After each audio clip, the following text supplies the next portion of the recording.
Give me that commercial. So when 2020 hit, I actually lost. Had one of the big building, Top Golf, and so I lost $25,000 a month. 2020, like everything shut down, so I went down $25,000 a month, and so.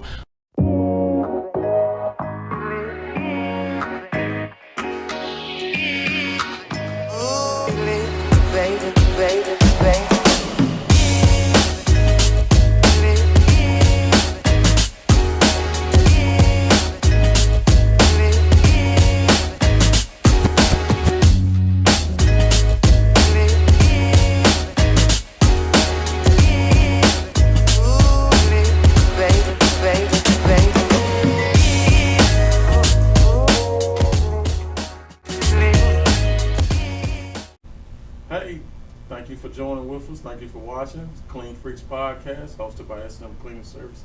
Hey, we got a special guest with us today, William Wade from ASCENT Cleaning Solutions, and he's going to give us a lot of tea and juice and tell us about his business and businesses. And we thank you for joining with us today. All right. If you would just introduce yourself, if you don't mind, tell us about your business and everything. Businesses. All right. We start with just my name is William Wade, man, and I'm owner of ASCENT Cleaning Solutions here in Nashville, Tennessee. We've been in business for about 5 years, just commercial and residential, and we get into other business later. But I do have other things that I'm into as well. But like I said, we're journeying them later. Let's stick to cleaning first. That's good. That's good. Hey, first, if you don't mind, just to get into it, how long have you been in business? Well, I've been in business for 5 years, and I started with a franchise, and then a couple of years after that, I decided I wanted to venture out on my own, because you can only get so far with a franchise. So. Yeah, that's where I'm at now. So I've been doing my own business independently for about 2 years, ever since 2020. We know COVID hit, and it kind of took a bump into my income, and so it actually bumped up my ego too. And so I decided to jump out there independently, and hey, here we are. I know, and I excuse me, I started off in the franchise too, and I would recommend it to at least. Someone who's new to it. I have a lot of people, probably yourself, ask questions about janitorial business and what should do, and I recommend them to at least just talk to the people just to find out what they got to offer.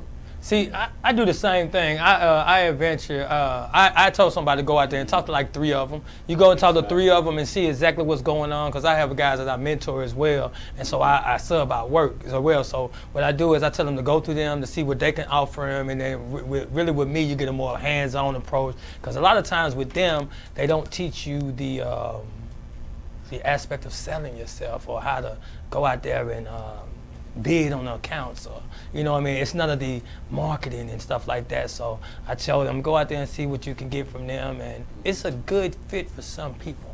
And I was like, it's a good fit for those that like you have a job. Maybe if you working right now and you don't feel like you want to get out there and do the promotion of yourself. They'll promote for you, and they can just call you up and be like, hey, Thurman, I got this job, or hey, William, I got this bid, and you can just go do it. You know what I mean? But if that's the way you want to stay, then that's okay. But those that listen most likely want to take on to the next level. They want to see them 6-figure, 7-figure bids. You know what I mean? I think it's a good learning experience, even especially if you plan to go independent. I think it can be. It's not for everybody, like you said. It is a good learning experience. I tell you too, man, make sure you don't watch the fees, man. That's one thing that I hear people talking about, the fees. And from my background, man, we'll get a little bit of my background later, but I always connected to the people that worry about what the next man getting, what the next man getting it for. Well, don't worry about what they getting, whatever they getting for, whatever they getting for. They get it for whatever they get it for. They give it to you, and you go make out what you make out of it. So my thing is, when you go into a franchise, if they giving you $2,000 for the building, just get the $2,000 for the building. Put your people into the building. Put your people into the building and make your profit. Don't look at their receipt line and be like, oh man, they made $1,500 off of it. How they make $1,500 and I'm doing the work? That's a worker's man mentality, man. That's not bossing up. You get in there, you get the work done, you see your numbers, and you dish them off, and you make sure you put your people in there and you make the numbers work for you. I agree. And that's one of the biggest problems I sometimes have with tags and different things. And I agree with you. That's big. Worried about what you get, add up what you're getting and what your profit is versus what someone else is making off of it. Yeah. Definitely. That goes to say. How long were you a franchise owner? I'm still involved with them as well, so I still have work coming from them. But as I started to journey off on my own, they decided that I'm one of their number one competitors, because they said local mom and pops are their number one competitors. So my journey was, I was with them for like 3 years. I was going good, man. I'm not biting the hand that feed me. They commercial. So when 2020 hit, I actually lost. Had one of the big buildings, Top Golf. And so I lost $25,000 a month. 2020, like everything shut down, so I went down $25,000 a month. And so, according to the franchise laws or things, you got to wait 2 months before they can give you another contract. Because the thing about it is, they feel like if you lost it, you might be over your head in the business or whatever. You know what I mean? So I had to wait 2 months. I wasn't waiting 2 months, man. I lost $25,000. I got kids that I promised cars to this year. I promised 2 of my kids cars, because one had graduated and the other one, it was his time. And man, and I'm losing $25,000, man. And I got bills at home to take, and you talking about I got to wait 2 months. So what I did was, I started to go in and do residentials. So I said, I'm not going to be in competition, because at the time I didn't know I could get commercial, and I didn't want to compete with them. I was going to use them as a marketing for me. So I'm like, okay, if they give me commercials, I'm going to stay with the commercial, and I'm going to go over here and beat down the residential. So residentials are easy. This is a tip for whoever watching and listening. Residentials are easy to get in. Like if you want to really get in and you want to get your feet wet real quick, you go and get you some apartment complexes. Go to apartment complexes. A lot of times there's a lot of turnovers in apartment complexes, because we can't hold people in. You get people changing, and a lot of times with the fluctuation of work coming in, it's hard to keep people staffed in there. So if you want to get in the cleaning business and want to get in real quick, and go get you some apartment complexes. But anyway, so I went in to do the apartment complexes because I didn't want to go into competition, man, and I started taking off, and I started doing Airbnb. So now I'm all over the place, just because I don't want to get in competition with this franchise. I'll tell you more about it as the story go on, though. I like it, man. That's something. You put me up on something right there. That's a really good one. And so you're not competing with yourself in a sense as well, too. Seeing like the way the franchise, keeping it commercial, and then you got your franchise over here. I like that. That is good. And ask you, what separates you in your business from others is doing the same thing? Well, what separates me in my business and anything that I do, to be honest with you, is my value system.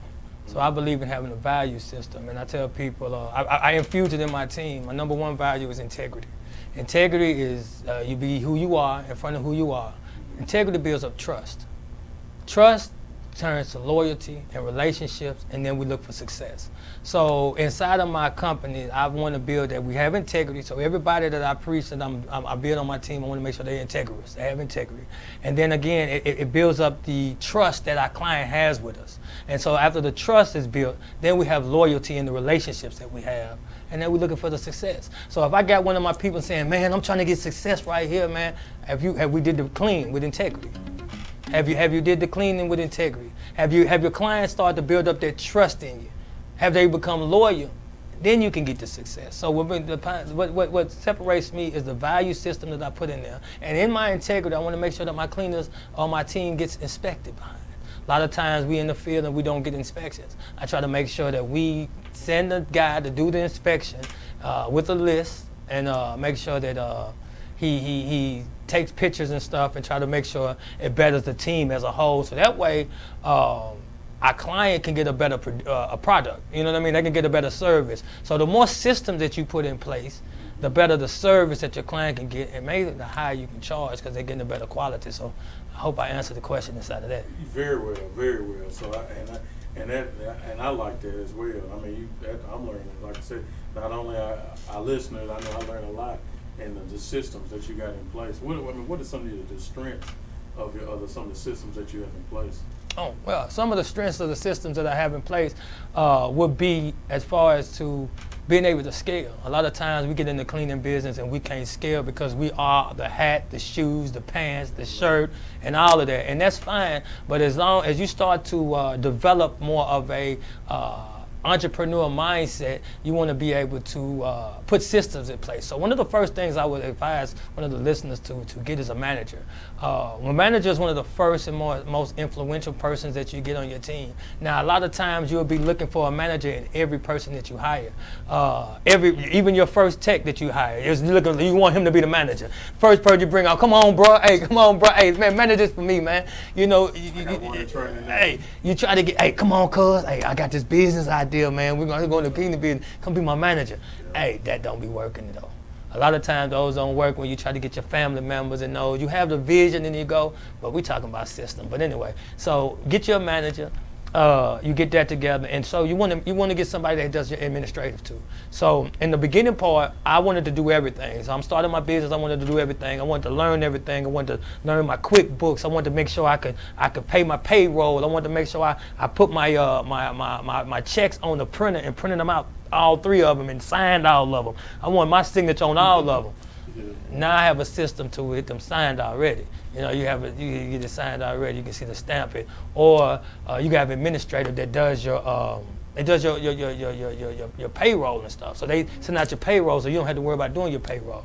Another one of the systems I have as far as getting leads in. You want to have leads coming in, so you build you a system for cold calling. I know you have cold callers, you have marketing. I have a system for that as well. To getting my proposals out, all I have to do is come in and I give you the numbers and my proposals go out. The follow-up goes on, and that all is done independent of me. Follow-up calls or follow-up emails are all done independent of me. My purpose is just to market and to sell the company, and that's what I do. That's awesome, man. That's really awesome. And like you said, the systems that you got in place, so like a check and balances, I guess, maybe is that a good idea to say, maybe? Check and balances, yeah, it does have check and balances involved when it works right. Again, it has its ups and its downs, but you want to make sure that you delegate everything that you have to do multiple times. Like as far as going to put supplies out in the building, I want to have a system for that. Who is doing that? Hopefully my manager can do that, or my inspector can do that. An inspector, when you going out to the building to go inspect the building, take a jot of what we need. We need to change mop heads. We need to put up a solution. Not Fabuloso. But I love the smell of it. Hey, Fabuloso is like hey, you say, hey, cleaning. I mean, if you really doing cleaning, saying Fabuloso is like, but yeah, I do use it for smell. So I ain't gonna lie, I do use it for smell. But I just, hey man, yeah. But I do not. I use it for the smell, man. But I do not clean with it at all. But no, you want to make sure that your team know, hey, the true shot is low. You want to make sure you build them back up, or you want to have a system for payroll, man. When people want to get paid, they want to know where their money at. Don't call me. I got my administrator. She handles payroll. Hey, when can I get paid? Call her. She handles payroll. She handles payroll. I don't do that. I don't handle that. Man, you the one to tell me how much I get paid. Yeah, I did tell you how much the building is worth, but I don't handle payroll. Can I get this early? I don't handle payroll. Can you confirm me? I don't handle payroll. Hey, call the payroll, because got a nice heart. So I got a system to defend my nice heart. I give you a front a little bit. They don't front at McDonald's when you don't come to McDonald's and say, hey, can I get a little bit, can I get a advance on my check? But they ask me, and I want to do it. So set up a system to where payroll is, no, okay, I got to cut a check. I can't do it. I like it. Yeah, you just taught me something on there right there. So I can send them somewhere else. Yeah. But I definitely understand and I know about that, wanting some early. We want some early, Actually, this is sort of not really off topic, but something that I've noticed since how today it's hard to get people working today. Are there anything that you have to do, any niche things that you have to do to get people working today? You're gonna give me one of my secrets. This is one of my secrets here, man. Hey, you got me a secret now. This is a good secret for me right here. All right, so to get people to working in your cleaning business, you change from hiring workers to get business owners. A lot of people want to be subcontracting business owners. We want to people that want to start cleaning businesses. I find out that there's more people that want to start a cleaning business and make money than there's people that want to work in the cleaning business as another job. So once I start to offer people cleaning business buildings and subcontract them in and helping them grow their company, then I have more people and they produce better work. And the reason why they produce better work is because they're thinking about building their own cleaning business. So they want to go in and they want to learn. When I was hiring people, hiring 10, even 15 an hour, it's hard to get people in. But if I say, hey, here, I got a building here that's paying $750 a month, it's 2 days a week, can you get in there, you get your staff and you can get it, and I got some more for you. You can make money off of this building as we scale up. Oh man, that sounds good. Making money off of a building as we scale up. They sold the business. That's what's up. I like it. So you said instead of business on, make the business on. Yeah, man, reproduce what you got, man. Leaders create and make other leaders, man. We don't create followers. I don't want nobody. Everybody, my business name is ASCENT for a reason. There's a couple of reasons. ASCENT, I got it from the ascension. Ascension, I believe in having a business name that means something. So ASCENT, it comes from ascent, you know, Christ, ascent into the sky. Amen. Ascent always is when you go into a cleaning room, you want ascent, ascent. Ascent. We leave ascent in when we leave. We make sure that's why the fabuloso come in. We leave ascent. Ascent. Ascent. It's an ascent. It's ascent. However you want to do it. And I've made this company right here for people to ascent, to take off. Everybody that comes in my company, I don't want you to work for me forever. I want to reproduce business owners. So what I want you to do, you want to come in here, I want you to teach you the game, I want you to go out there, and I will help you with my marketing business. I will help get you leads. I will show you how to measure the building, and people will say, hey man, aren't you creating competition? No, I'm helping cooperate. It's more money out here. We can actually open up a whole new revenue. If they doing cleaning, I help them with the marketing. I got a cleaning and a marketing business. You know what I mean? I do cleaning and marketing. So anything that my cleaning business do, my marketing business does. So I can get you leads. I can market you online. I can coach you. I can mentor you. Not a lot of people that made 6 figures in a year. You know what I mean? So I can teach you. I made 6 figures in multiple years. You know what I mean? So a lot of people don't know that. You got people that want to start. How do I get 6 figures? How do I build a team? All right, well, come on, let me put you in these buildings. It's called, in another word, they'll say apprenticeship. They'll use apprenticeship. You know what I mean? They'll use it that way. Or you just start up business owners and you're teaching them and you're growing them. And you develop them to have their own business. A lot of times what we as business owners would do is we think they're going to take some of our market share. Oh, they're going to take, if I got this building and I show them how to measure, I can't get the building next door. Well, let them have the building next door. And then show them how to clean this building and make money off of this building to where y'all can have the building down the street together. You know what I mean? You can still, you ain't got the same thing I'm doing with my franchise. My franchise took a chunk out. I put people in the building and take my little portion, and then they get a portion. And then whoever, I mean, that's 3 portions. So when I cut the franchise out the way, I get and I can bid better. I can bid higher. So I can bid a building. I can put you in the way you can get good ROI. And now you can do it. And now if you get to the building where I don't have my inspector to come in and I don't have to touch it, bump it up some more. So basically you get a raise in the building for doing the same amount of work because now you're taking my mind off of the building. What you can do is you can put somebody in there and mentor that person and you can make $50 or $75 off a building. Free your time up. I done showed you how to measure a building. I got the walkthrough for you. I can give you the leads. Hey, cold call up a lead. He got a lead right here, Dickinson Road, Friday at 11. I done showed you how to measure. You done got the person in the building. You making $75 off of a month. Now you got time to go and grow your business. There you go. I like it. I'm big on cold calling, cold emails. That's a such thing. That's a good thing. I'm talking too much for you. I'm going to go back and do a little study in a whole lot myself, because you keep dropping something on me too. Definitely, brother. Like I told you, that's one of the reasons I asked you to be here, man. And thank you if I didn't say that, you know, but thank you for being here, man. You really dropping some stuff that was really. I appreciate that, man. Social media, how impacted your business for good, bad, indifference? Social media is a must in business. I tell people all the time, man, get your social media campaign together. Make sure you own social media. Make sure you're active on social media. Now, do I get people from social media in my cleaning business? The question would be, I don't know. The reason why I don't know is because it plays a part of the marketing. Right? So I would say yes. I do get them because when I meet a client and the client wants to say, hey, a potential client wants to see if I'm a reputable company, they go to my social media. So what my social media does, it gives history, it gives substance to my being, being out there with the people. You know what I mean? So it gives substance. So I have gotten somebody from Facebook.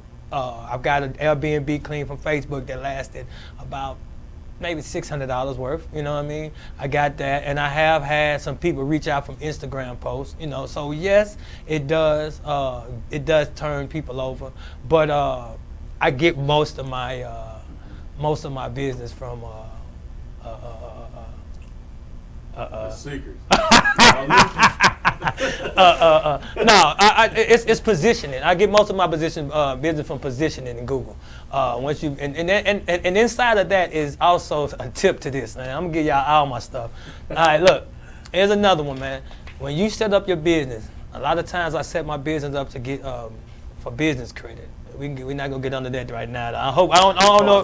Yeah, we go. But what I did was I got me you already done it, but you get you a business address, right? So my address is 424 Church Street. I'm Suite 2000. So I'm downtown. Yeah. I'm downtown. So when people Google me, oh, he's downtown. He's in the building downtown. Well, my building's not in the house. Central to everywhere. Yeah. But I got they have virtual mailboxes. And see, I pay $99 a month to have me a virtual mailbox. I've been doing it. But see, when you're building a business credit, you need this. So I did it anyway just because this is what I wanted to do for building up my business credit. But it had played in my favor when people Google my business. And they Google my business and see it's in a suite. Oh, he's Church Street, Suite 3000. Oh, okay. Oh, he seems like he's in, okay. Instead of just sitting here, I'm on Forest Park Avenue.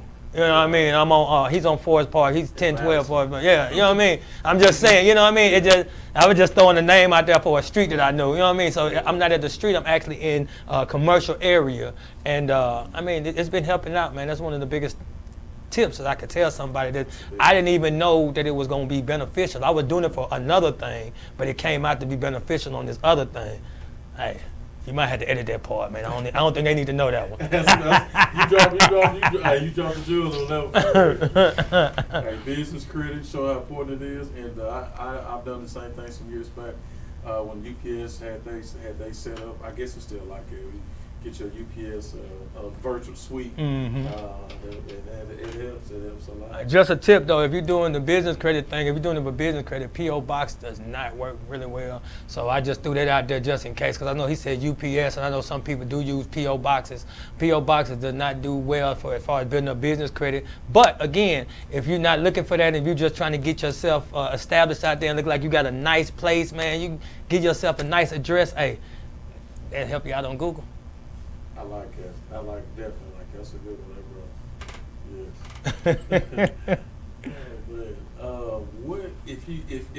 What would be your niche service in cleaning or whatnot? What would be your niche?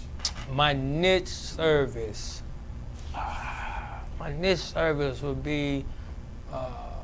That's more commercial now. Commercial. Commercial is more my niche. Back up to the story that I was telling you about.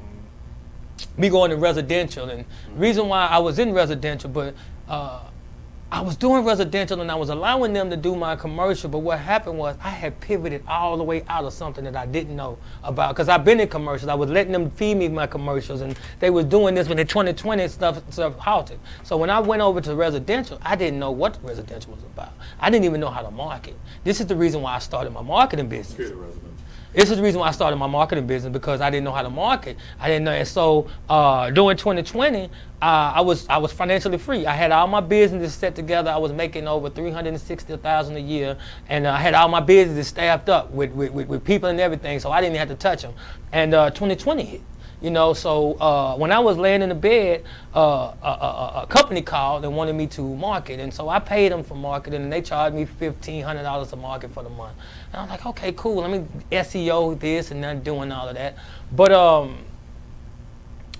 don't even remember what the question was, but I hope I'm going to answer. But yeah, it's going to be good, whatever. It's gonna okay, so they paid me $1,500 to do that. So 2020 hit later on that year, and I was like, man, I don't know. I lost $25,000. I got to get my kids this car. I got to get my other son this car, and I'm dropping $6,000 on both their cars as a down payment, so they can pay them off in 2 years, so I can get their credit, so they can bet. I'm talking fast because I'm into it. So they could pay their cars off in 2 years, but really was paying off in a year. Was going to pay $500 a month to pay both their cars off in a year to get them established in credit. I dropped $6,000 down to get them established in credit. That way they can invest in real estate with me when I invested in my first property. Did you put them as co-signers to help them? Well, one of them was too young. It was too young. And so I didn't do that. He was 16, 17, so he couldn't do that. And my other one, he just graduated. So I did not do it that first time, but they got credit though. So, but I put them as authorized users on my credit card. So I did it that way, but they were too young to go onto the car.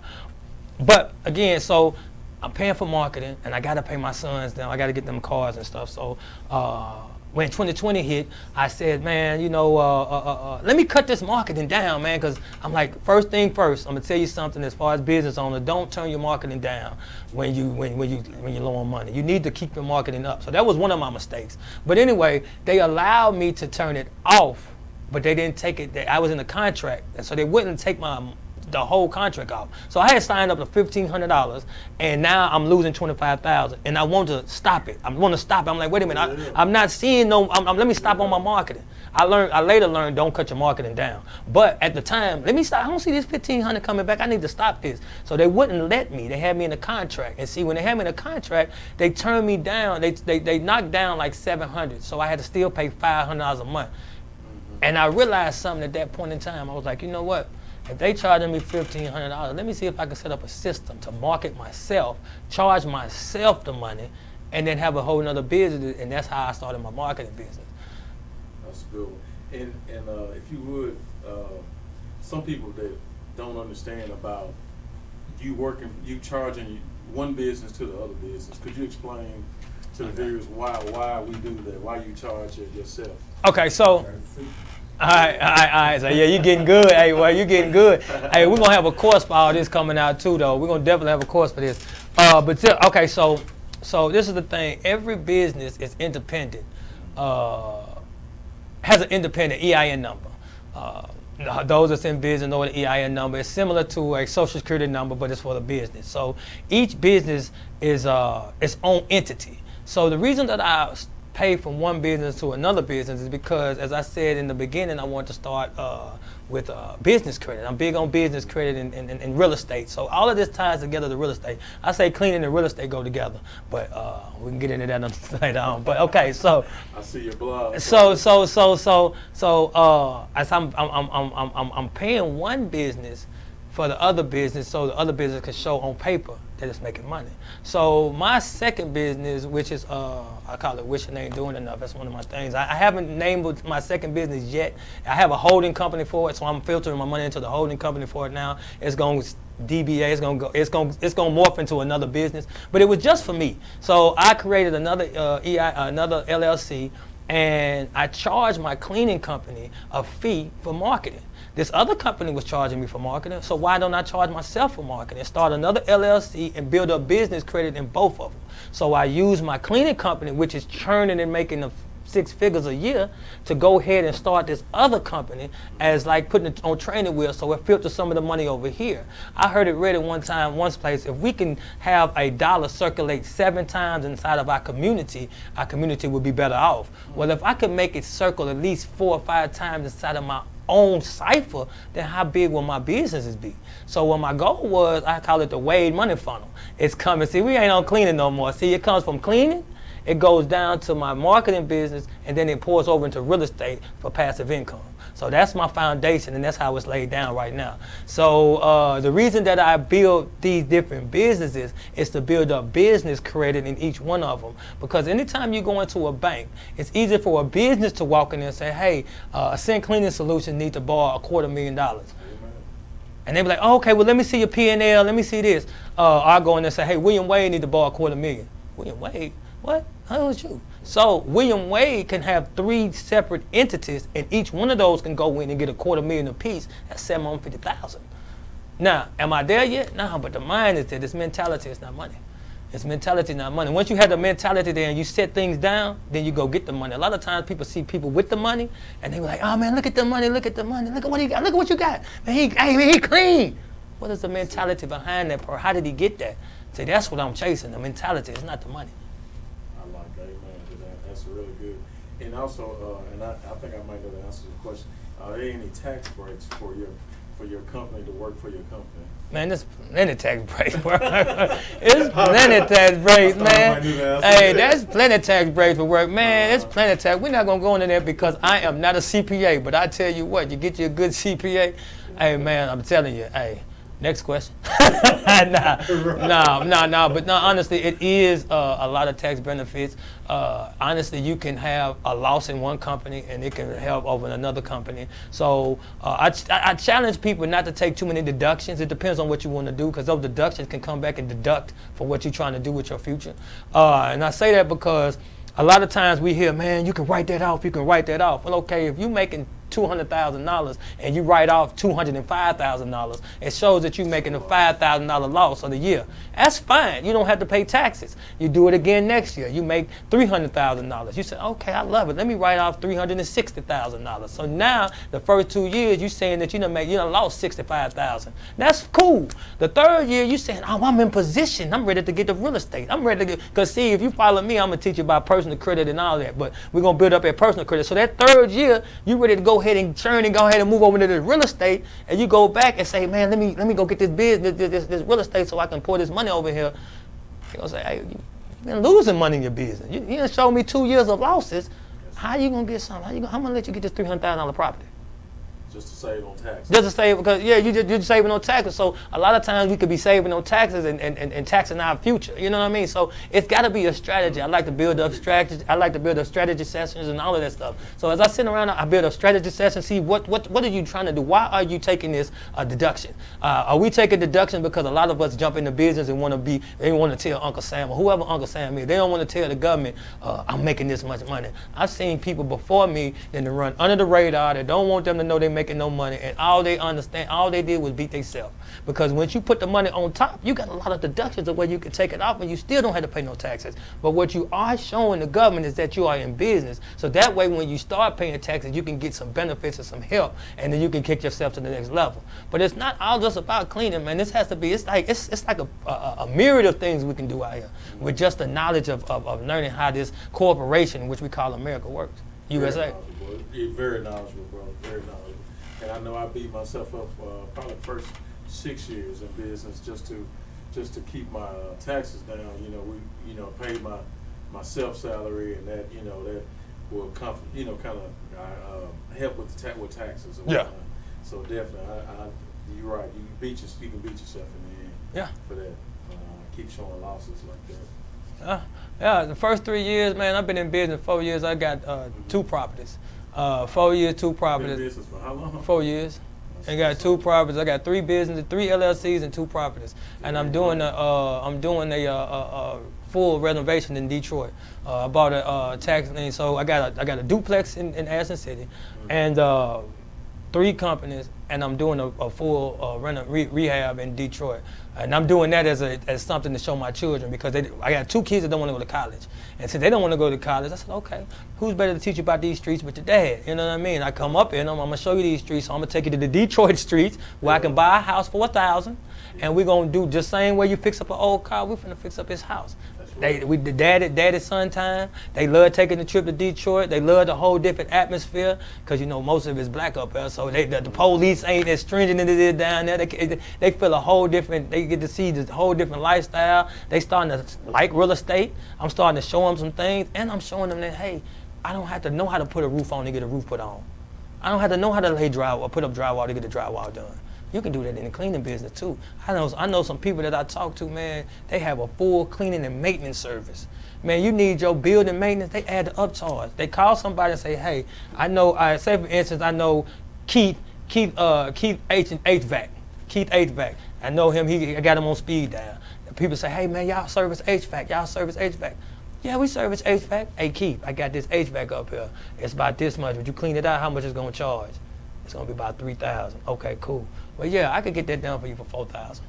Oh, so you do HVAC cleaning? Yeah, we do HVAC cleaning. Oh man, I didn't know that. So now, boom, now I got the cleaning contract and I got the HVAC contract and I made $1,000 off of just knowing Keith and keep making money.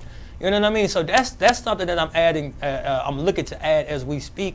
But I got a lot of stuff going on right now. So I'm building my network, right? First of all, and then as I build my network of people, I can sub the work out to them, and then I can just put my fee on it, and hey, everybody eat. That's a good one. Now that's a lot of good networking there. Let's see here. And some of the people that's maybe in business for a period of time, and they're thinking about hiring a project manager. What would be, if you had any advice to share, when is a good time to hire or look for a project manager, or when to know that you need one? All right, so hire a project manager. If we go back to one of the earlier questions, I said, man, that's the first person you're looking for. That's the first person you're looking for as a manager. And when you want to hire them, it's as soon as you open the doors to your business. Because the thing about it is, you want to be able to, and when I say hire, don't get me wrong, you might not have the money. You're like, well, where am I going to get the money? You have to figure out other ways of hiring people. Money is not always a thing. If you sell somebody on the vision, they'll come along with the vision. When I got my first people that I was working with, I didn't have no money. I started off paying people $10 an hour, and if you showed up 30 minutes late, you only get 5 hours and $5. I had people showing up only making $5. You know what I mean? And they didn't like it, but I showed them the vision. So I'm gonna do this, and then they seen me. They seen how much when I was off work, I was still working because I was doing the back office work. They seen me. So a lot of times when you get into the business and you start to get those buildings and you start to get those contracts coming in, you start to find you a project manager. You start to find your family member that you could bring on. You try to talk them into it. You got to go through those people first. A lot of times when we get in these business, we always want to bring our people on. Oh man, come manage it. Manage it. Okay, cool. You bring them on, you realize that they not going to do it. They not going to work. You got to realize, okay, but I did like that they did this. So now, you know what I mean? Until you figure out what you really got, you always looking for what you need because you don't know what you don't know. And starting off in the beginning, you don't know what a project manager is. You're a technician. You out here working, cleaning the business. So how do you actually know what a manager does or who a manager is? And I also learned recently that it's easier to bring a manager on, bring somebody on and groom them into be a manager than getting a manager from another company. Because one of the things that happens when you get a manager from another company is they already have managerial skills from that company, and they will bring them over into your company when your company might not need those. So I need you to be able to run the company where I need you to make it to run it. So I wanted to groom you up and show you what I want you to show, what I want to show you, because this is how we do it over here in ASCENT. This is how we do it in SMM. You know what I mean? So that's just a couple of tips I say. Go get on them, man. Get on them now. I like it. That's what's up. That is good. And I guess maybe something similar is, what incentives would you have for your employees? All right. Oh yeah, you got it. Hey, I'm gonna take this one into a nice thing that we incentives that I have for my employees. I'm gonna take this around to one of the things that we talk about is the 5 love languages. That's how I answer. So incentives that I have, I will go with a book that I read by Gary Chapman called The 5 Love Languages. And then he also have a spinoff of 5 Love Language in the workplace. So inside of that we have acts of service. We have gratitude. You know, people like to be thankful, show that they gratitude. We like spending time. We like gifts. And then the other one is physical touch. All right, so we have 5 different languages. So when I walk onto a job site, all right, and I see that they're doing good, you have to fill out your workers. All right, you have to fill out your employees, the people that work for you. A leader create other leaders. So what we're looking for that person is good qualities that that person have that they might not know they have. Some people like affirmation. Man, you're doing a great job in here, man. I couldn't do it without you, man. I really appreciate it. Oh, man, I'm doing great. They love that. Some people may like spending time with them. So you go in there and you work with them. Hey, man, let me come help you with that this time. You showing up to that building? I'm going to come up there and help you. No, man, I got it. But I'm going to come help you anyway, man. Showing you spending time with them because you know they like that time. They might be a little overworked. Then you have some people like gifts. Might throw a $25 gift card and a $50 gift card, you know. Some people like gift, but some people, you could put $25 on their check and they didn't want it because you ain't showing them no kind of gratitude. You know what I mean? That's why I say you got to figure out the other different ones. I said another one is physical touch. Hey, you come in, hey, man, hey, I appreciate what you're doing. Don't hesitate to embrace them, man. We men, we need hugs. Women, hey, sister, you know what I mean? You got to make sure now. Don't get in trouble. You're hugging the wrong woman. Don't say, hey, Wade said, hey, give him a hug. No, don't put on Wade. Don't say Wade said give him a hug. Wade said, no, that's not what I'm saying. But you might later, like you might want to massage us. Hey, I appreciate you. You know, pat on the back or something like that. And then the other one, I forgot one I lost. But man, it's 5 different ones. And each person needs different things, man. So I would not tell, I incentivize everybody with a $25 gift card, man. You know, sometimes I want to take you out to lunch. You know, sit down and spend time with you, you know, and show you that, hey, I appreciate you. Sometimes it's good to just say, hey, man, I wouldn't make it without you. I mean, I don't know where ASCENT would be without you, man. You know what I mean? I need you to take me to the next level. Thank you. I like it. That's teaching me something right there myself. So, yeah. That's good. That's good. That's real good. That's real good. And I know this is going to get kind of a little deep in your pockets on this one. And for the record, Wade is not saying touch the women inappropriately. Nah, I didn't say touch the women inappropriately. I did not say go and hug and grope on the women. That is not what I said. Nah, man, but you wouldn't do that no way because a lot of times you want to make sure you got your people going in the right way.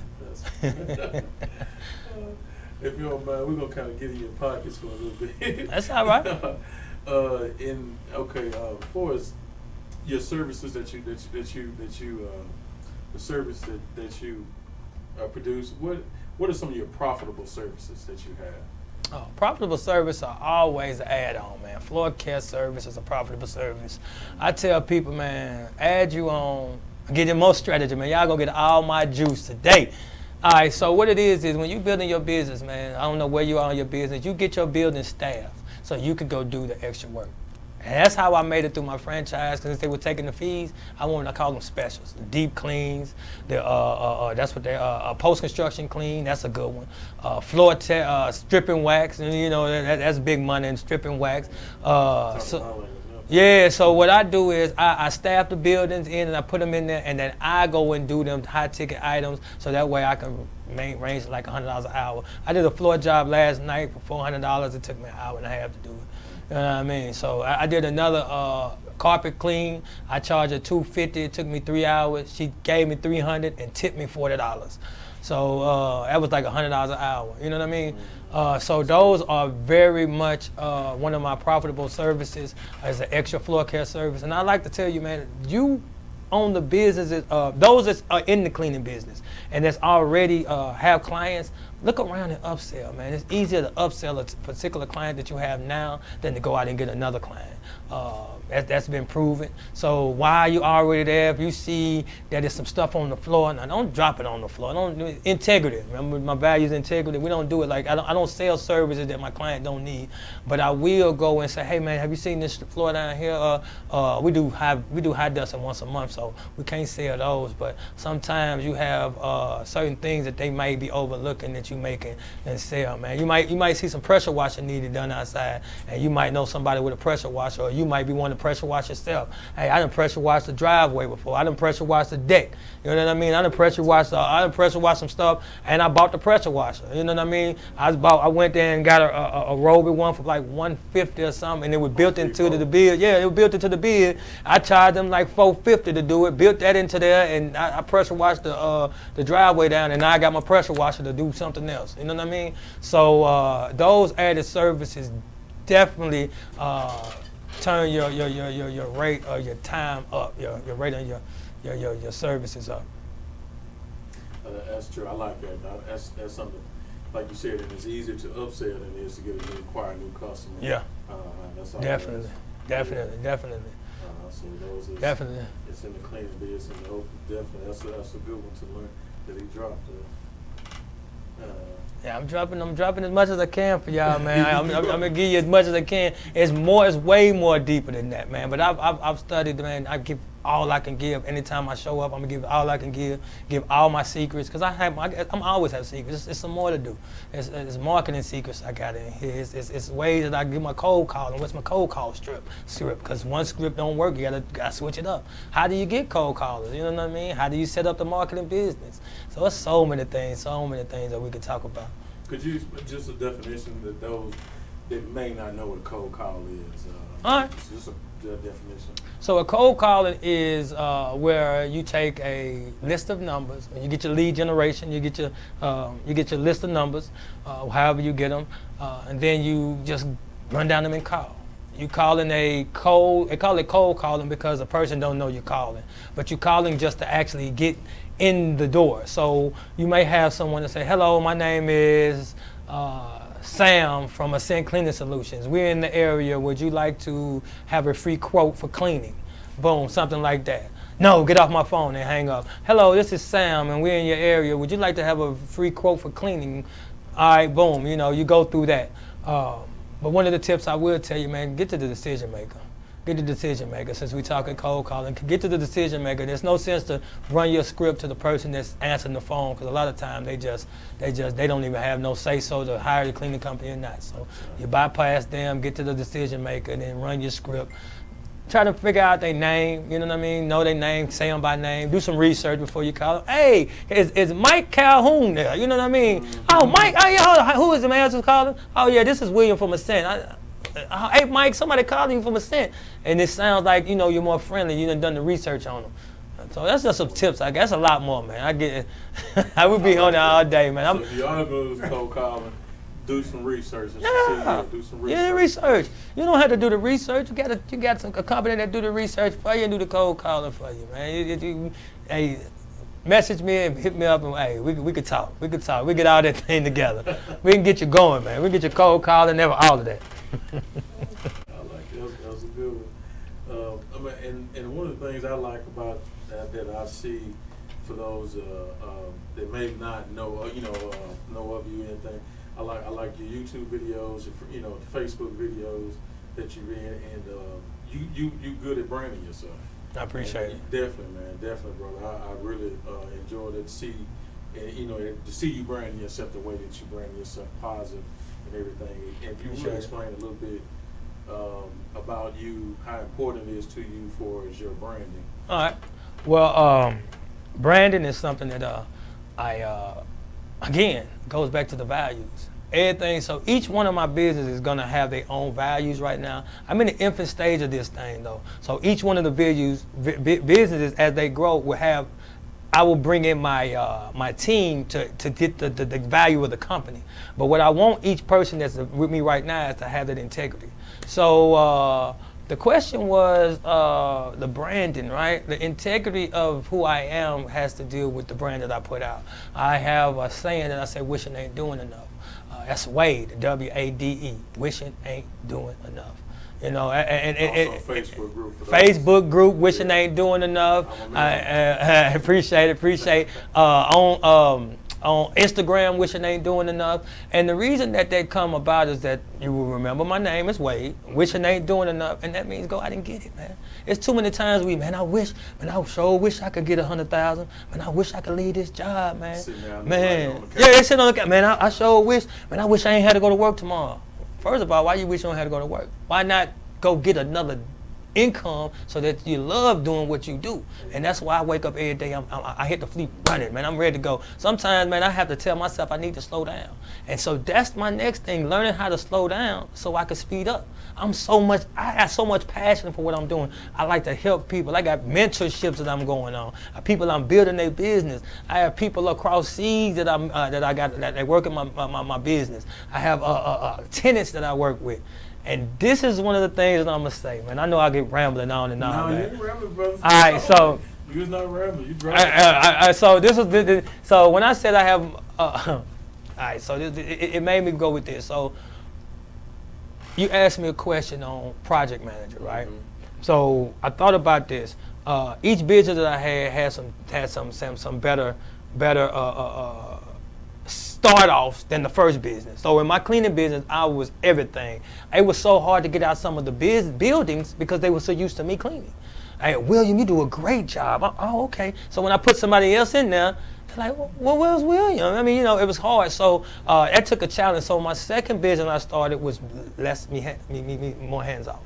So I started this. Again, there's people overseas, and they do my marketing and all that for me. I have a marketing agency that runs independent. I'm still in it. I'm the one that's controlling and see all the things they're doing, but I'm not in the day-to-day of the actually doing the cleaning the business, so to speak, in the marketing business.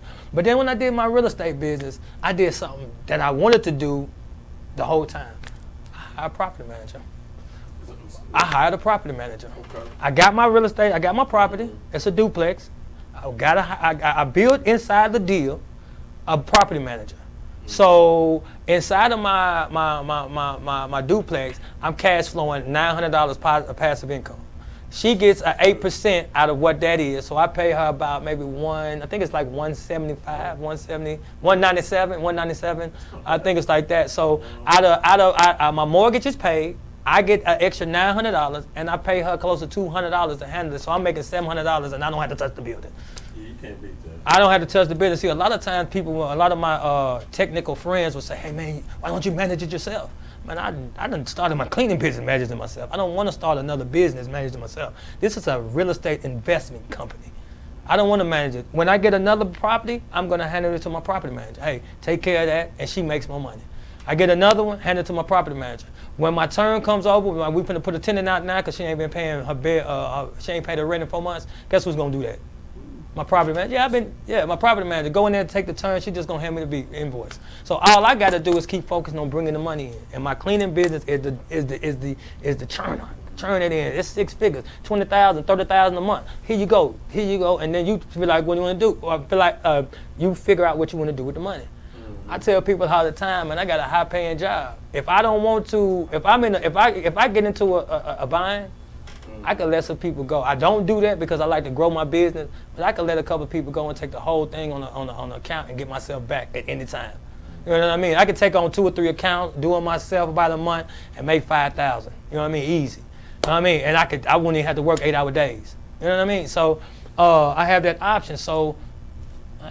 That's that on that, man. So I don't know what the questions be, but I just be going. I just be wanting to give.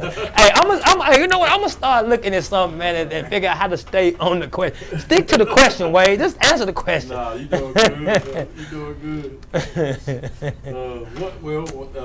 What advice would you give someone in branding themselves? So, for instance, they want to go independent and they want to brand their name or whatever their company. All right, cool. We back on with branding. That's where it was. Appreciate it. Branding. All right. So honestly, to brand yourself, I would definitely just, I would say not even much branding. Like I think we put the word name branding. I don't think I have a brand really. I think we're using that word wrong. Because branding is like Coca-Cola. They have a brand. Yeah. Levi have a brand. Don't nobody know ASCENT Cleaning Solutions. Nobody really knows Wade. Like I really don't have a brand. I'm really marketing myself more, I look at it more on the marketing. And I think a brand would take care of itself if you focus on the marketing. So my thing is market yourself to people that you know that will like your product. So market yourself to whoever, man. Tell everybody about yourself, man. Why are you not telling your cousin that you got a cleaning business? Why are you not telling your auntie that you clean? Like, why do your people? Why are you not at the Thanksgiving table talking about the cleaning a building? To see, when you really want to get into it, everybody gonna hear you. Oh, they gonna know. Oh man, they got a cleaning company and they clean this. To answer your question about the Facebook, I just realized something. I just got a kitchen deep clean that was for $3,500. I did in 2 nights off of Facebook. And it was a lady that seen me posting on Facebook and knew I did cleaning. And she said, hey, her company, her building that she work in, needed the kitchen clean. She said, oh, I know who do cleaning. And she gave me the bid. And she finna make $350.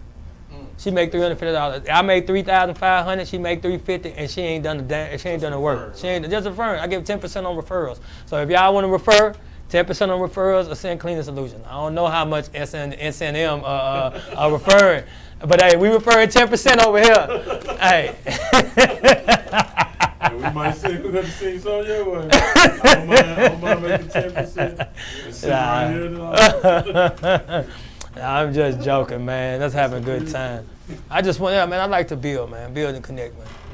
Oh, yeah, same deal. That's awesome, man. Yeah, but back to the brand and how you get your question together. I was you just keep marketing yourself, man. Market your service. Before and after pictures are vital inside the cleaning business. Before and after pictures. Right now on Instagram and stuff, they like videos. You can take a little video. TikTok, I don't know those that know how to do TikTok. You take your TikTok before and after, make it catchy, put it on your story. Man, like just keep posting, man. Post your cleans. Even if you clean your own house, man. I told one of my guys this, man. When you first start off, go clean your bathroom. Go clean your bathroom. It's a before and after picture of how I do my cleaning. Put it on your site. You can go clean. If you got a pressure wash, I know somebody might be at home and be like, man, how do I get in the pressure washing business? You got your pressure washer and the deck that you supposed to be pressure washing for your wife or whoever that you ain't done yet. Set up your camera, set up your thing, pressure washer before and after. You got your wife happy. You got some marketing material, and then you're gonna be making some money after that. You know what I mean? That's true. And how important is it? And I definitely, I'm with you on that. The pictures and the videos, I love that. So I mean, how important is that to you when you're doing your pictures and your videos of your jobs and the cleaning? I think it's very important because people want to know what the quality of work they're getting. I think it's very important, but what you're going to run into is that we got so much business that we take the before pictures, but you'll forget the after pictures. You'll be gone like, damn, I forgot the after pictures. Or you get in there and you like, damn, I done cleaned that whole business and I forgot to take any pictures. So keeping in your mind that you need pictures and photos, pictures and photos, videos and photos is something, it becomes a habit. So I would say, man, make sure you take at least the before pictures, and if you don't get the after pictures, beat yourself up, and then you'll get the after pictures later, then beat yourself up because you forgot the pictures. But all in all, man, just make sure you get some kind of content that you are cleaning so people can see what you're doing, man. Because, hey, ain't nothing like seeing some rugs in the carpet that you done vacuum. Man, look at them rugs. They be like, man, look at them rugs. They look so good, you know what I mean? Them lines, yeah, them lines. That's what I meant. Look at them lines, man, them lines in the carpet. They're like, man, or showing that nice shiny VCT. He show you some scuffed VCT, and I didn't show some shiny VCT. Man, they done took all them scuffs off with their black pad. Their black pad took them all off. Now I show you the middle piece, and it's dull and dusty. Then I put that on it, and now you're like, man, he put that shine on there. Yeah, he put that. Now you got about 5 coats. I put about 4 though. Put 4 in a good coat. I put 4 that zip, and then a good one for on top of that. Like get your 3 good zip coats, and then get you one of that good $150 5-gallon with you. If you there, just use a $150 gallon all the way out, man. I don't know where you at in your game, but I'm just saying to make that final product look. Zep is cool, but Zep ain't all it though. Zep is alright. They get the job done. They get the job done for me on plenty of jobs. But that $150 5-gallon with it, man, I don't know. I get it from my janitorial store. It's a little more better. It got a better shine to it. It's better durable. But again, it just depends on the clientele, what they willing to pay. Stuff like that. I've used that before in especially on the weekend. You got it. On the weekend, you almost got to use that. You got to use that for the weekend. Yeah, Zep come through though. It will come through. It come through. I'm not. Zep come through. I definitely use It's $80 for the big can. $90 for the big can. I know it because I use it. I ain't gonna lie. I use it. But I'm looking forward to just using that 5-gallon. But a lot of times people want it economical, and you know what I mean. So I want to make it economical for them. So I end up going and get the better grade to put on top of, but because but they don't want to pay the price that it would cost to get that, because it's that wax is double. You know what I mean? It's double the price. So if I could give you and again, we cleaning company. We know about it. So if I could give you something that's economical, and you could come in and you can look at it, and then I put that extra shine on top, and then you like it, then you get it. So I take that extra shine and put it on just cause. I do that on all of them. I always get me a bottle of that. I've always done that. I want to put the best quality out there, and it's like I said, a lot of people don't have it in their pocket, so I take a little bit less profit. That's a good one. I like it. Yeah, that's real. You're right. Keep it like I said, economical for your customers as well. Yeah. One of my questions I was going to ask you, but I think you might have already said, what do you enjoy about cleaning? Cleaning business. All right, so what do I enjoy about the cleaning business? My greatest thing that I like about the cleaning business is the business. I love the business. I like business. Business is my thing. I like business, and then being able to employ people. Like, I like being able to give people a hope and a vision. They say hope deferred make the heart sick. You know what I mean? Our people perish for lack of knowledge. That's one of them. And without a vision, they can't go. Need a vision. So a lot of time inside the cleaning business, you can give people that don't know what to do, and they know they can pick up a bucket and a mop and a rag, and they can get the cleaning. You can give them some hope. So I like that aspect of it. As far as the cleaning part, I really like. I won't say that I am enthused about cleaning. My mom had me cleaning since I was young, but I do like going into a building and transforming it. But I like coming to time about inside somebody's life and transforming it too. You know what I mean? I think that those that are called to transform lives. And however way you do, you have people that minister souls in certain different ways. You have certain people that bring the word with them and they put it in everything they do. And so I could catch you and I might not catch you in the pool pit, but I can catch you on the VCT. You know what I mean? I can hit you there. So being able to infuse that spirit or that ministering, or being able to empower that person is what I love most about the cleaning business. And then you get the people that you're used to, you know what I mean, that don't know what to do. You know what I mean? Where am I going?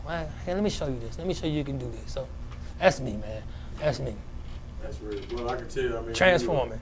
If I would speak to one of your techs or your employees, I know they would say that you're very, encouraging, and you can just see it in your videos, man.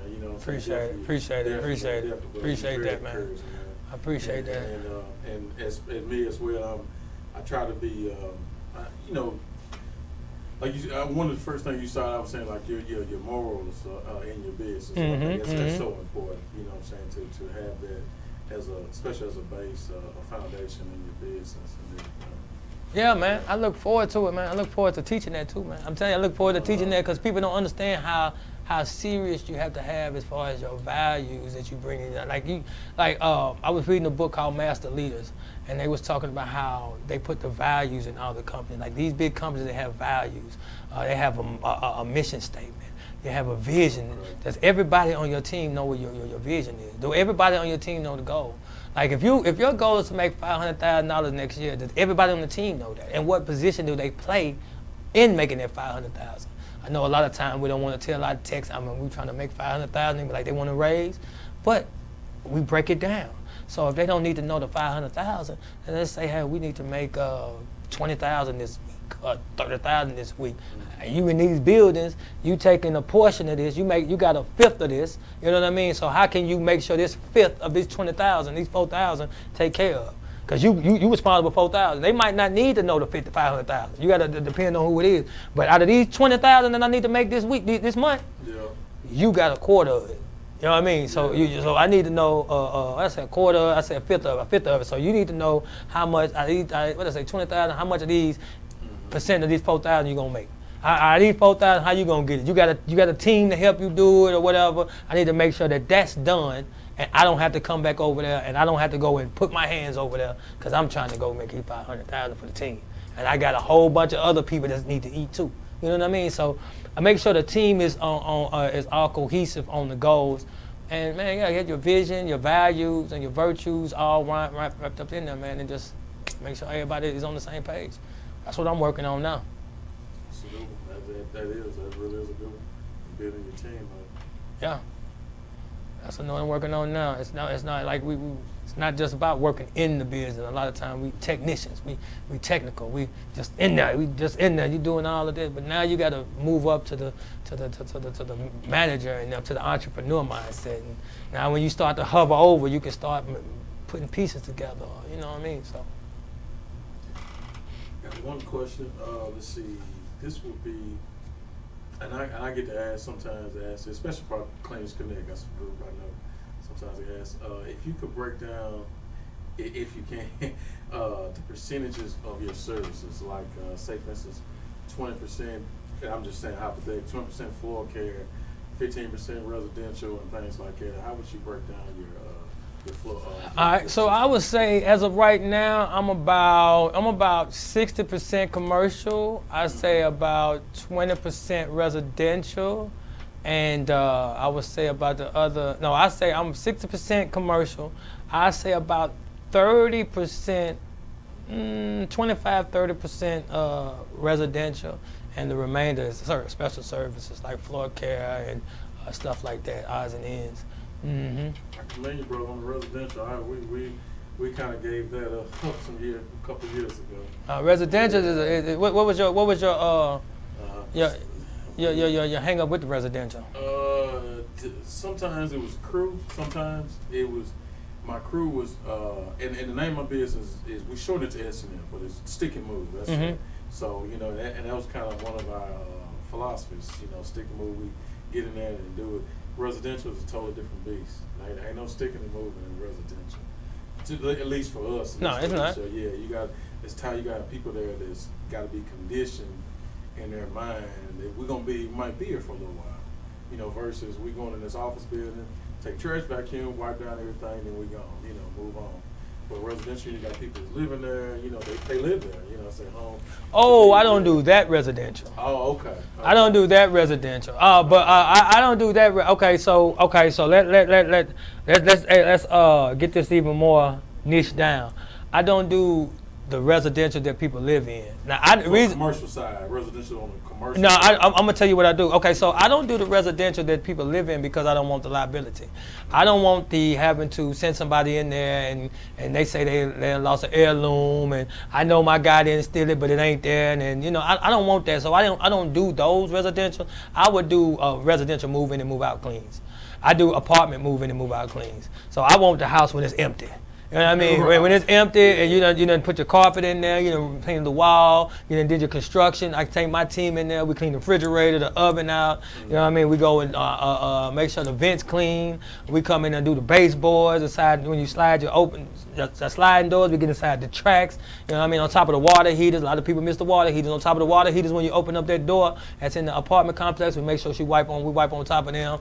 The grout, tile and grout that's inside the showers, we making sure we get those. So that way when you move into a nice place with a scent to it. You know what I mean? So that's what we do them. And the reason that I did that, cleaning and real estate go together, right? Cleaning and real estate go together, right? Yeah. Realtors sell what?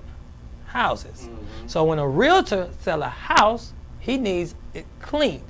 So me wanting to do real estate, I got cool with realtors because I want to do real estate. So I started my cleaning company, commercial, making my money up, and I wanted to do residential cleans because I want to deal with realtors. I want to be around them. Before I got into real estate, I knew I wanted to be around people that was in real estate. So I got around realtors, and they start saying, "Hey, William, you do a great job." Well, Lord, you do it. So when they selling their houses, "Hey, how you doing selling the house?" They talking to me about cleaning, but I'm listening to them about real estate because I want to do real estate. I'm doing real estate. My whole goal is to transfer. This is my system. I'm gonna have my building built up. I have my son, he's 20. I'm gonna hand him the business over next year. And I built it up for him. He's running it, and he can do that. I got my marketing business to push my cleaning business, pushing it. I'm finna go over here and do real estate. I want to do real estate all day. I want to do my transaction all day. I want to be in real estate, immersed in real estate. So that's my transition. But I had to have something to come up and making money. So if I get something generating $300,000 a year, I mean, I can get $5,000 a month off of it. I can make $60,000 a year. You know what I mean? I'm cool with 60 bands. You know, a year in my pocket, and $60,000 a year now. And I'm gonna tell you this. You got a lot of business deduction. I mean, business expenses. So my gas. Wait a minute, I don't pay gas. I fill up. I ain't never not filled up my car, but I don't pay gas. When the gas prices went up, I wasn't worried about it. I wasn't worried about gas prices at all. I got a card, swipe it, fill it up, whatever it is. My business pay for that. My business pay my gas, my laundry detergent, all of that. Toilet paper. I mean, I need that for the buildings. So my business take care of that. So my $5,000 that I make for me will be for me. You know what I mean? On certain other things I want. Now that's how I had it set up. And then I brought my marketing business in, so I had to take $2,500 and put it over there. So I took a downcrease on my income to invest in another business. But hey, I'm making $30,000 a year still right now, so I'm cool. And a lot of people, some people I know, they don't maybe kind of understand that, like, oh, how you can make, 6 figures, this and that, but, and could you explain to sometimes, how you pay yourself, All right, so 6 figures, I pay myself, you can actually pay yourself whatever you choose to pay yourself, as long as this is a wage that's warranted for the job that you do, so to speak. But, you're a manager, or owner of a business. How much is that warranted? I mean, that's warranted the whole business. You can pay yourself all the money if you want to, but you won't be able to grow your business. Yeah, you won't be able to grow your business. So basically, I pay myself a portion of what comes in. So say for instance, when I first started my business, I wasn't making nothing but probably like $3 and some change, but from the work that I was putting in. I think if I averaged out, because at that time I was paying myself once a month, because I only got once a month cleans, right? I mean once a month bills, and I was working for my franchise. So I'm working 18, 19-hour days, and I'm not talking about in the building. I'm talking about coming home after the building and having to make sure payroll together, make sure I'm studying on all this other stuff. So I'm working the business. I'm a business owner. So when I go through and I look at how much I was making, I wasn't making number like $2.14 an hour or $3. But I had came from a situation that I was making 22 cents an hour. So when I was making $3 an hour, I was cool with it, man. You know what I mean? Yeah. I was just making 22 cents, 17 cents. You know what I mean? I had moved up from 17 cents to 42 cents in 1 year because I had came and be a counselor. I moved up there quick fast too. But that's a whole nother story. But no. So what I do is I pay I take and pay myself a portion of that, man. You know, I started off paying myself with what I pay my people. Back then I was paying $10. I clocked in and I clocked out just like I was a regular worker. I'm a worker for my company. I went on the building, I clocked in, I clocked out. When the check come in, I pay myself what I worked on the clock. But I also time myself outside so I can realize how much I'm actually making. And so I was paying myself, I started off at $10 an hour. A lot of times people don't realize, and this is the key too, man, you as the business owner make the less money, man. You make the least money. Don't let nobody trick you and tell you that you making the most money. You making the least money. As the business owner, I'm saying it again, you make the least money. You make the least money. And the reason why they think you make the most money because you have 30 buildings. I'm making $20 off this building, 20 times 30. Access to the gross. Yeah. You might have access to it, but it's really not yours. Right? No. We ain't. We talking about you got to pay marketing, you got to pay for gas for here. We ain't talking about all that. But no. So just on a surface level, you as a business owner make least money because I just did a job, man. I lost $12,500 on the job, right? It was a job that my invoice went out wrong. We invoiced the whole job at $9,000 when the whole job was actually $22,000. But they wanted to do a first phase. First phase was $9,000, and my team invoiced the whole job at $9,000 instead of just the first phase. So when they came in, they paid what was on the invoice. As fast as they could, probably. But inside of that, I say this. You as the business owner, what I got to do? I pay my people. I had a good lick coming in. I paid my people $250 a day that day. I had 4 people. I was paying $1,000 a day at labor to do this job that I didn't even get my money on, but I had to pay them. So I took a loss on that. I lost money on that. But guess what? I learned a big lesson. Anything over 10, 15,000, let me see it before it go out. This next, if we do another 20, 25,000, another job, when we do it, let me see. Let me go look over it again, cause make sure, cause that right there, it hit me hard. But yeah, it hit me hard. So you get paid least as the business owner because you're doing the most work, and you should do the most work. It's your company. You know what I mean? It's your company. Absolutely, man. Let's see. Question for you. What would be the next goal for your business or businesses? What would be the next goal for my business? Easy. My cleaning company, I want $500,000 a year. I want to take it to 500. That's my next goal. Right now, we're working on 30,000 a month. I want to make that. I want to make that consistent and not going up and down. A lot of cleaners out here that they say they can't get past that 30,000 mark. When you get to they get to 21, 22, but they can't break at 30,000. I want to make it a consistent 30 before I push past, and then I want $500,000 by the 2024. That's just my goal there. And so what I do is I tell my team that, and then we back it down. We start with the end in mind. Now, how are we going to do that? So how many cold calls do we need to call? Out of 100 calls, how many walkthroughs are we getting through? That way we're doing everything by the numbers. So I want that to happen in my cleaning company. And then in the marketing business, I have a couple of people that I'm saving them some money, man. One thing about that marketing business, and I know we ain't talking about marketing, but one thing about it, man, is I'm learning this. I'm finding so much more passion involved in that because I'm saving business owners money on services that they need. So like digital marketing, I have a guy that's paying, like he said, $2,400 for 2 YouTube videos.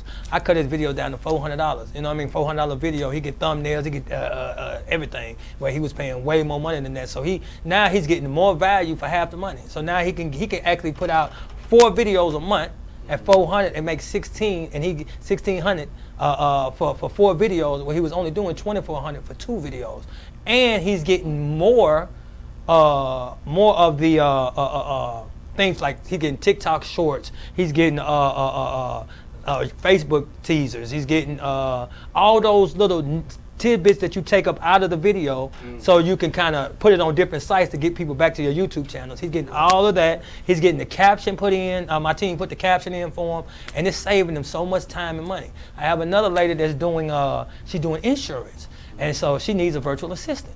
So I said, okay, we got virtual assistants. So I trained my virtual assistant that's been doing my business for 2 years. And so we bring other virtual assistants on. And so we training them. So if they be proficient with Word or Microsoft or Sheets or whatever you may need, that way you can have a virtual assistant. That way you can focus more on your business. So that's something that I like doing.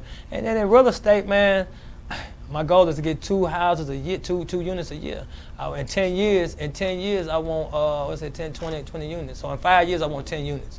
So last year I did 2. I'm working on getting another 2 this year, and then next year I want to get 2. I'm going to get 2 a year.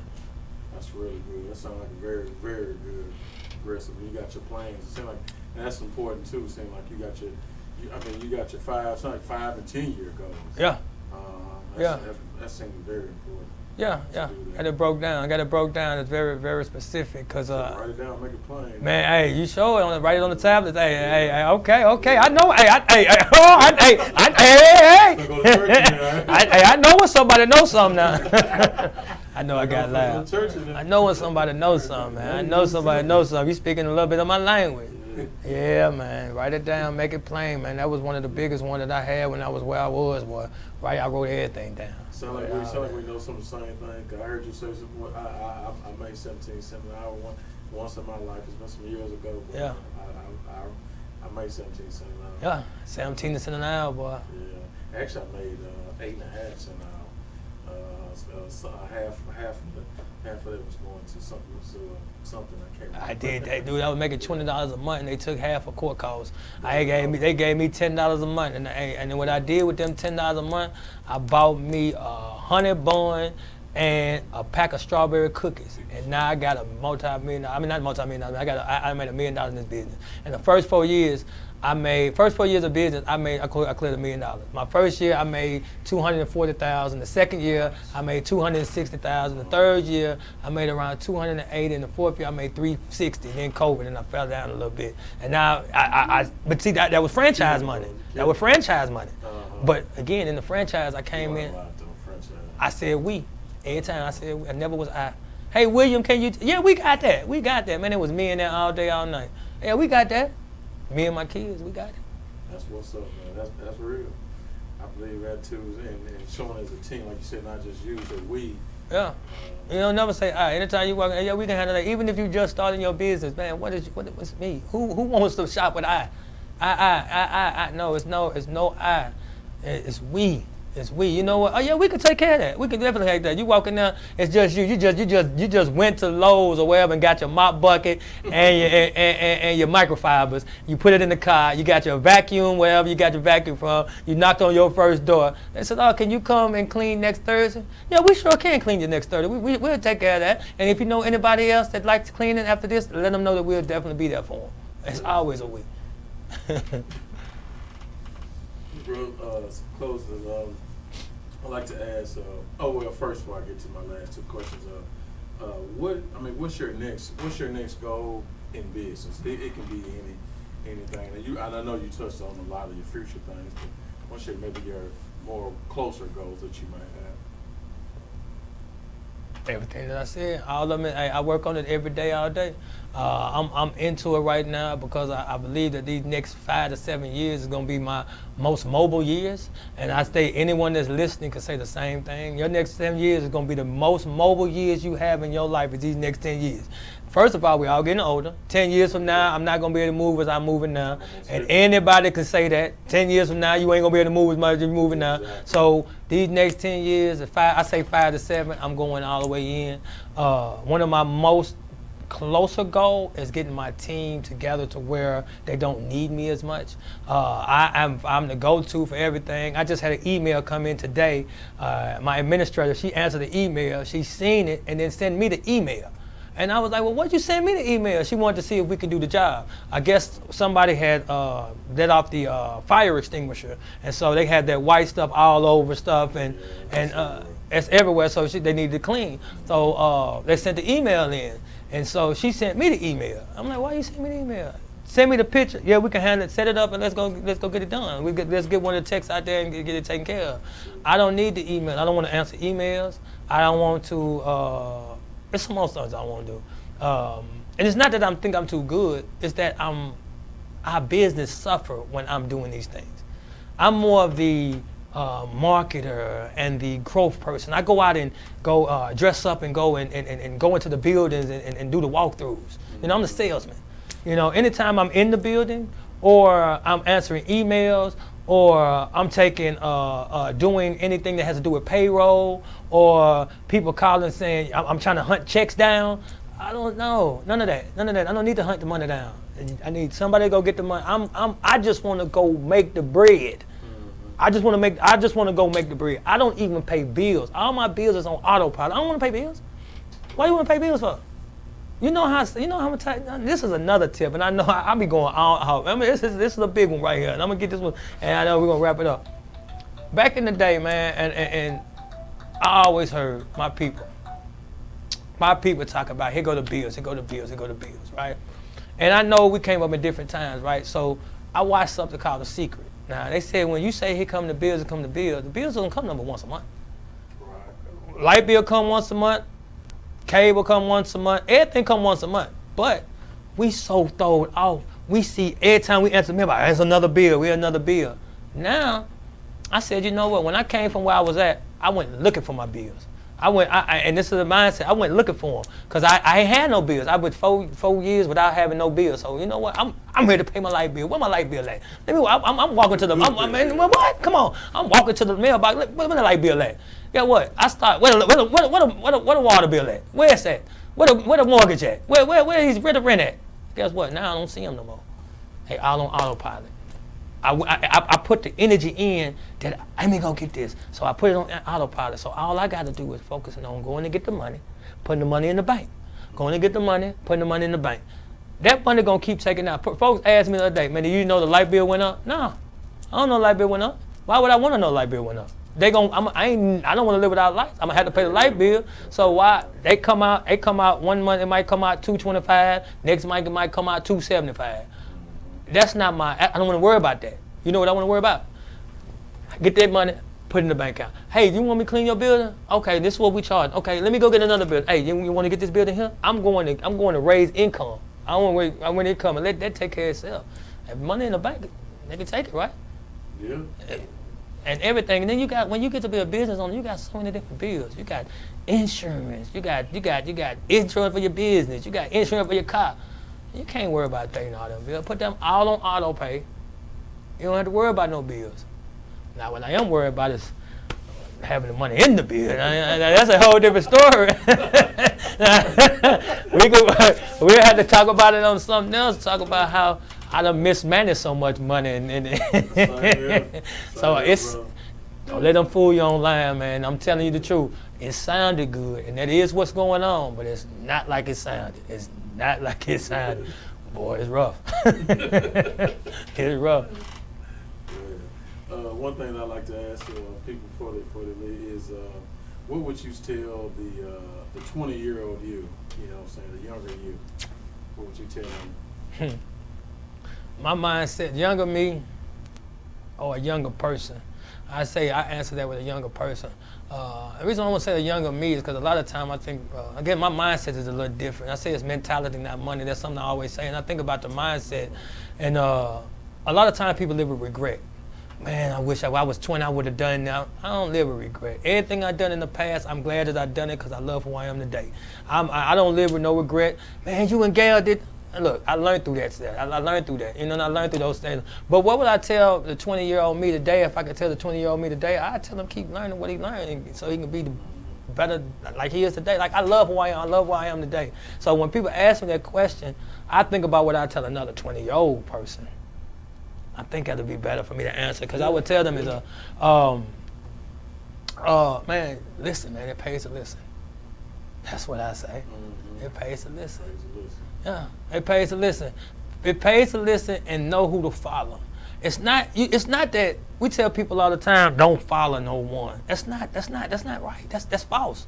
That's false. Learn who to follow.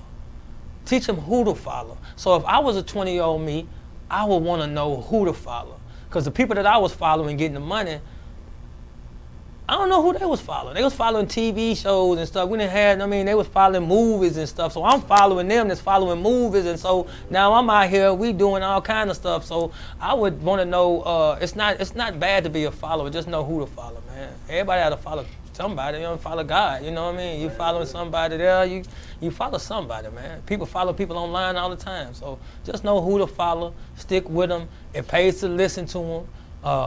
It also pays not to listen. It pays not to listen to. And don't listen, boy. I'm telling you, it sure costs. Man, but it pays to listen, man. That's what I would say, man. Man, bro, it's been a blessing. And if you would, please tell us, like, as far as your YouTube channels, your Facebook groups, or anything like that, and as far as your businesses, please plug in all your businesses. All right, so it's I want to make it as simple as possible. ASCENT Cleaning Solutions is on Instagram and Facebook. ASCENT Cleaning Solutions is on most everything. And Wishing Ain't Doing Enough. Wishing Ain't Doing Enough. WADE is my name is Wade, and Wishing Ain't Doing Enough. So if you follow that on Instagram or Facebook, you'll see me. Wishing Ain't Doing Enough is the group also. We'll be in there. I don't have to give you most of my personal pages because we linking up on the business. But yeah, if you follow one of those, you'll get to me. I connect them all together. You follow any one of those. YouTube, ASCENT Cleaning Solutions as well. It's also Wishing Ain't Doing Enough. It's where we're renovating a house in Detroit. We take you from the beginning to the end, so that's on Wishing Ain't Doing Enough on YouTube. But I try to segment. I try to separate everything that I'm doing because different people, some people don't want to see real estate. Some people just want cleaning. So I try to separate it all, and then I run it through my marketing company and have that does it all. So if you need any marketing for your business or you're trying to get cold callers for your cleaning company, we can cold call all over the United States. We have a database that can reach any state. We can pull up all the listings of the building, and then we can make a list for you. If you just even need a list, we can make the list for you and send the list to you. If you need contracts for your cleaning, we have that as well. Any contract that I need, I can take the contract off and get it to you. I'm just a resource for anybody that's getting in the cleaning company and want to do cleaning, man. I don't believe in competition. I believe in cooperation. And when we cooperate, we knock all the competition out. You know what I mean? Absolutely. And for mentorship or anything, like I know you mentioned that doing mentorship. Yeah, mentorship. I have a link that I have for a free consultation with Candidly. I've been running that for the past month or so. I'll include that. Yeah, I send it to you. Free link. I'm gonna probably run it for the next 2 more months. I do free consultation. Free consultation? Yeah, free consultation, okay. 30 minutes free. I'll probably run it for the next 2 months because I want to make sure I get enough information. I'm a data person. So when the people that I talk to and I consult, I'm getting similar problems and stuff before I go off and just charge that fee and come up with this course. I want to know exactly what the people are needing. It's not about what I know a lot, you know what I mean? And it's what I don't know that I need to know. So I don't know what you need. I don't know what that person needs. So when I start listening to them and I start evaluating and analyzing exactly what people are having, then I feel like I'm more beneficial to the people that I can help. I can't just be giving them, hey, here go, this is how you get business credit. Oh, business credit, man? Wait a minute, how do I start a business? Okay, well, this is how this is how you set up your marketing business. I can show you how to have your cleaning business running autopilot without you even in it. But I mean, you ain't got cleaning business yet. I mean, so why would I show you that? You know what I mean? Like, so I'm a member as well of your group and follow you on YouTube, so definitely knowledgeable. So if anybody that's needing mentorship or anything, so brother knows what he's talking about. Definitely. Appreciate it, man. Appreciate it, man. Man, thank you so much for coming. If there's anything that you would like to leave the guests or leave them, the listeners, want to leave any final words, anything with them? Man, I just say, man, wishing ain't doing enough. Got to go out there and get it for yourself, man. Got to go out there and get it for yourself. It's a $1 billion industry, I believe. But, man, it's easy to get $100,000 in the industry. Easy. Commercial is definitely easy. And, look, you get you a couple of buildings, man, and you just keep working them, man. Find out the time. Push all that other to the side. Give yourself 6 months, man, and you could possibly be making 6 figures, bro. Like, it's that serious. Commercial, you just got to get up under the right person. You got to go and you got to make sure you follow up, too. Follow up on your proposals, man. Follow up on your proposal. You put a proposal out, you think you're just going to go on. No, nurture that. Businesses are relationships. We got to build relationship. How do you build relationship in this virtual world? You send emails. Hey, how you doing, Pam? I remember I seen you last week with the red shirt. I love that shirt. Can I borrow the shirt or something? But here's the proposal. I mean, I don't know, but you just have to make sure you're personable. Make sure you're out there learning to build relationships. In the old days, we used to go out there.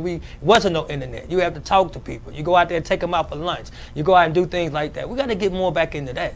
If you got a big building, take the owner out for lunch. Say, hey, man, I want to take you out. Do some research on these people. You want to go in and you get a contract. Do some research on the person, man. You want to go in this business. Say we're just going to say we're going in the corporation of KFC, but we don't know who in there. We're just going, hey, can I talk to the owner of the corporation of KFC? No, go in there and say, hey, man, I speak to Ken Whitemore. Let's say Ken Whitemore. Can I speak to Ken Whitemore? And you dress the part. You go in there with your folders, your brochures, or whatever you need, and go talk to the man and sit down with the man and go get them contracts, man.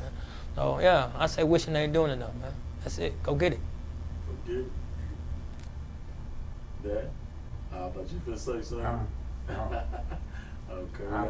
I've been listening and paying a whole lot of attention. A whole lot of attention. Like you said, a whole lot of attention. It pay to listen. It pay to listen. Hey, podcast coming soon. It pays to listen podcast. You take check or credit card? You ready for some mental? Hey, he said take cricket. Hey, Pops on type. He on point, man. He on point. I really appreciate that, man. I really appreciate that. Yeah, it pays to listen, man. That's it. It's gonna be there. I'm gonna get this business running to where I can go ahead and put my time into the people, man. I haven't been given all. That's why I'm doing the free consultation, because I'm still maneuvering in my business, getting my son in position so he can go ahead and manage it without me. I had to train him up. I did a new thing about burning your business down. Mm-hmm. I went to a seminar and they were talking about burning your business down. And at the time, I was like, burn my business down? Why would I want to burn my business down, right? And I didn't understand the mentality of what he was talking about. A lot of times we get in business and we have these clients that are cheap clients that we don't need. We have these workers that are not really good, that don't need them. And so what he was saying is burning your business down is to start it over. Not actually start over, but just tear the whole thing down and build it back up with the knowledge that you know, and build it up. And then when you do that, you'll take it to the next level. So right now I'm in the process of burning my business down. I'm getting rid of some people. I'm getting back into the building. I'm going in and I want some systems set up right.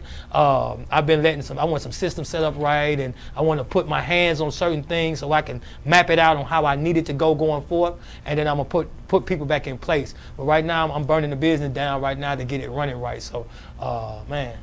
I keep talking, man. Hey, we're going to keep recording. I keep talking, man. I keep talking. Because you're dropping it, man. You really is, man. I know, so like I said, from your YouTube videos, from your Facebook video. I don't know if I follow you on Instagram. I'm not sure or not, but I know you had a lot of good, very knowledgeable, man. Yeah. I already knew that, man. Definitely knew that from months back, just, from your videos. Very knowledgeable, man. And thank you for sharing this, and I hope you'll come back. Part two of your podcast. Yeah, I'm doing part two. Possibly be happy. Yes, sir. I don't know what we can say. We're gonna wait. How it is. You know what? One thing we didn't talk about, and then we will talk about the next time, is the father and son thing. You know what I mean? Because I got my son involved. You know what I mean? My son is involved, and how is it to work with it, and I would love him to be around. You know what I mean? It's a generation, and then I'm about your age. Me and you around the same age, and then he's a little younger. You know what I mean? So it's like the generation. He actually from him, he passing it on down from him to you to me, you know what I mean? So he's actually be touching the next generation, you know what I mean? And so that, well, I mean, you're a little older, but I mean, in the same, I'm 43, so we're around the same age, you know what I mean? I'm 43, so, my son 20. You know what I mean? Yeah. So and I don't know how he is. So him, and you on the panel, and them, and him seeing, 20 more years, and for him, it'll be a great thing. He probably love it, you know what I mean? So he'll touch it, because a lot of times when you get to a certain age, and I'm not just saying, but when you get to a certain point in life, put it that way, a certain point in life, you want to give back. You know what I mean? You don't want to give back, man. When I get to a certain point in life, I want to just make sure I got the next person, and I know where I'm going on. I know I ain't got to worry about it. So y'all going to be here, and I want to make sure I give all the knowledge I can give you so you can be okay, because I ain't going to need it no more. You know what I mean? So when I get to that level, that's what I want to do. You know what I mean? So I always look forward to looking for to actually taking advice from the elders and elders and hey man, just keep this thing going. That's why I asked him when he first came in, you been doing cleaning? I'm ready to soak up the game from the old school. How it started? First told me how to first one show me how to produce a buffer. A swing machine, 175 swing machine. He said he used to buffer. They strip floors with no buffers. Yeah. No buffer? Strip floors by hand. Yeah, by hand. Oh, hey, we gotta set up something there. Hey, we gotta set up another thing. Hey, set this one up for next month or so. We gotta set something up. Yeah, man, you already got it set up though. You know what I mean? So yeah, we can definitely set something up. You can put it, the thing for the father and son, or I don't know how you can set that up. You know what I mean? That'd probably be good for your podcast too. That would be good. That would definitely be good. You know what I mean? That'd be awesome, man. Yeah. So I don't know if you got a couple of more that you're gonna do in the meantime, between time, but flexible, man. But no, I'm just saying. I'm saying as far as the time frame. So you got some. I don't know if you got some other podcasts. I don't know if you want me to be this one and then the next one, or however you want to do it. So you can set it. You can set.